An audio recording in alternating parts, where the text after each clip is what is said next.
Black Thunder ஆசியாவின் number 1 theme park. Srirangam சொன்னாலே ஒரு குறிப்பிட்ட சமூகத்திற்கு ஜெயலலிதா அந்த சமூகத்தை சார்ந்ததுனால அங்க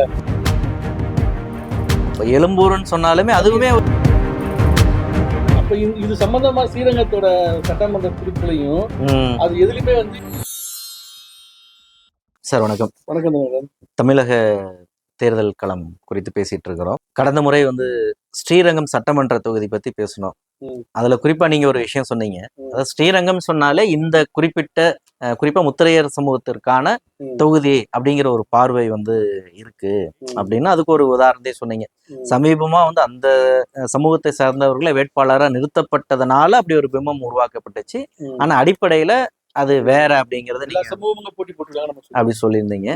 அதுல இப்ப ஒரு எக்ஸ்க்ளூசிவான ஒரு தகவல், ஸ்ரீரங்கம் சொன்னாலே ஒரு குறிப்பிட்ட சமூகத்திற்கானது அப்படின்னு ஒரு பொது பார்வைங்கிறது பொதுவாகவே இருக்கக்கூடிய சூழல்ல சொல்லுவாங்க. ஆமா, அப்புறம் சட்டமன்ற தேர்தல் வந்துட்டா ஆமா, இப்ப ஜெயலலிதா அந்த சமூகத்தை சார்ந்ததுனால அங்க நிக்கிறது ஆச்சரியத்துக்கு. ஆமா. ஆனா ஒரு காலத்துல அது ஒரு தனி தொகுதியா இருந்திருக்கு அப்படிங்கிற வரலாறு தான் இப்ப வரலாறு இல்ல. அத சொல்லுங்க. நம்ம இங்க இதுல கூகுள்ல சர்ச் பண்ணி பார்த்தா கூகுள்ல அப்படி ஒரு வரலாறே இல்ல. நானுமே இல்லைங்கிற இடத்துல தான் யோசிச்சுட்டே இருக்கேன். ஆனா இப்ப நம்மள பார்க்க ஒரு பேராசிரியர் சொன்னது, இல்ல சார் அது எஸ்சி தொகுதி ஸ்ரீரங்கம் இருந்திருக்கு சார் அப்படின்னு சொல்றாரு. அதை எப்படி அவர் உறுதிப்படுத்தினாரு? அவர் என்ன சொன்னாருன்னா, சார் எங்க ரிலேட்டிவ் தான் சார் வேட்பாளர் இருந்தாங்க, வேட்பாளர் இருந்தாங்கன்னு சொல்லும் போது நமக்கு அது என்ன நம்ம சர்ச் பண்றதுக்காக கூகுள்ல சர்ச் பண்ணி பார்க்கணும்.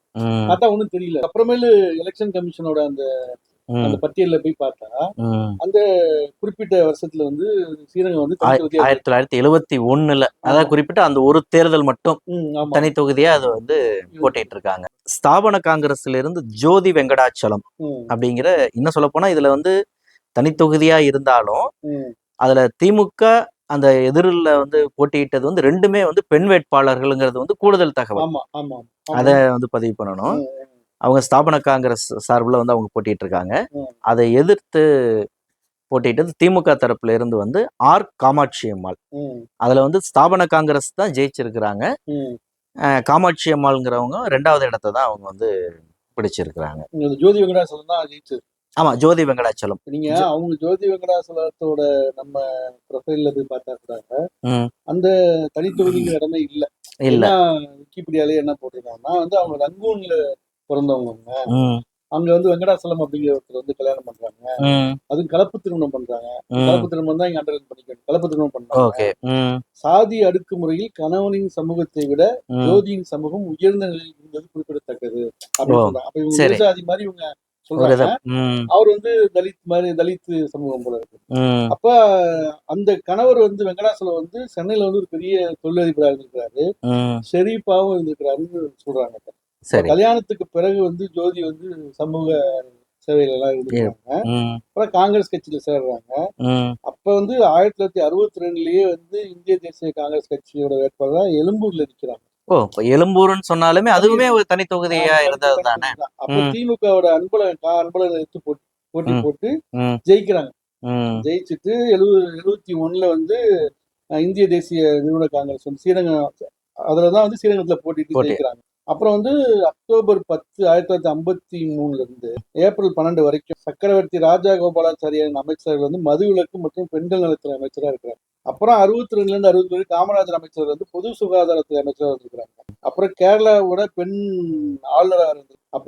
இப்ப இது என்னன்னா, ஜோதி வெங்கடாச்சலம் அப்படிங்கிற பேர்ல சென்னையில ஒரு ரோடு பேரே இருக்கு. இப்ப அந்த பேர் மாற்றப்படாத அந்த சாலை இருக்குன்னு சொல்றாங்க அவங்க.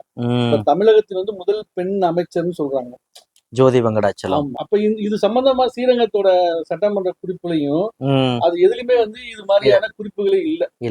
நமக்கு ஆச்சரியமா இருக்குது. அது நிச்சயமா ஸ்ரீரங்கம் ஒரு தனித்தொகுதியா கூட இருந்திருக்கு அப்படிங்கிறது ஒரு புது தகவல்.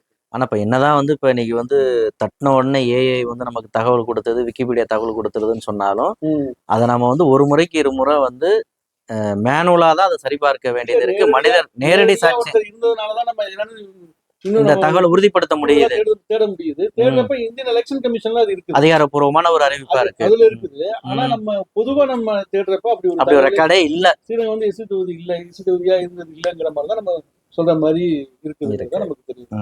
கண்டிப்பா. அப்ப அது ஒரு பல்வேறு சமூகங்களுடைய ஒரு பங்கேற்போட தான் அந்த தொகுதி வந்து இருக்கு.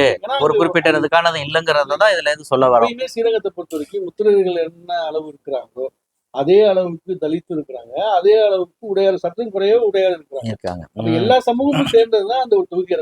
சாதி அரசியலை முன்னிறுத்தி ஒரு தேர்தலில் வந்து ஒரு வேட்பாளர் சந்திச்சாங்கன்னா அதை வந்து மக்கள் வந்து எதிர்க்கிறாங்கிறதா தோற்கடிச்சிருவாங்கதான் வரலாற்றோட உண்மை.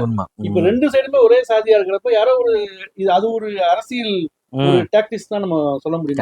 ரெண்டு பக்கமும் ஒரே கம்யூனிட்டியை சேர்ந்த நிறுத்துறதுனால யாராவது ஒருத்தர் செய்தா இந்த கம்யூனிட்டி ஆட்கள் தான் இங்க அதிகமா இருக்கிறாங்க ஒரு பிம்பத்தை ஏற்படுத்துறது தான் நடந்துட்டு இருக்குது. ஆனா இப்ப நீங்க சொல்ற மாதிரி என்னதான் அந்த பிம்பங்களை வந்து கட்டமைச்சாலும் அந்த மாதிரி வந்து அந்த சமூகத்துல யார் நெருக்கமா இருக்கிறாங்க, அதிகமா இருக்கிறாங்க, அவங்களதான் வேட்பாளரா போடணும் அப்படிங்கிற அந்த சம்பிரதாயத்தை எல்லாத்தையும் உடைச்சு ஒரு மாற்றத்தை கண்ட ஒரு தொகுதி இருக்குது. நம்ம திருச்சியில இருக்கக்கூடிய மணப்பாறை தொகுதி.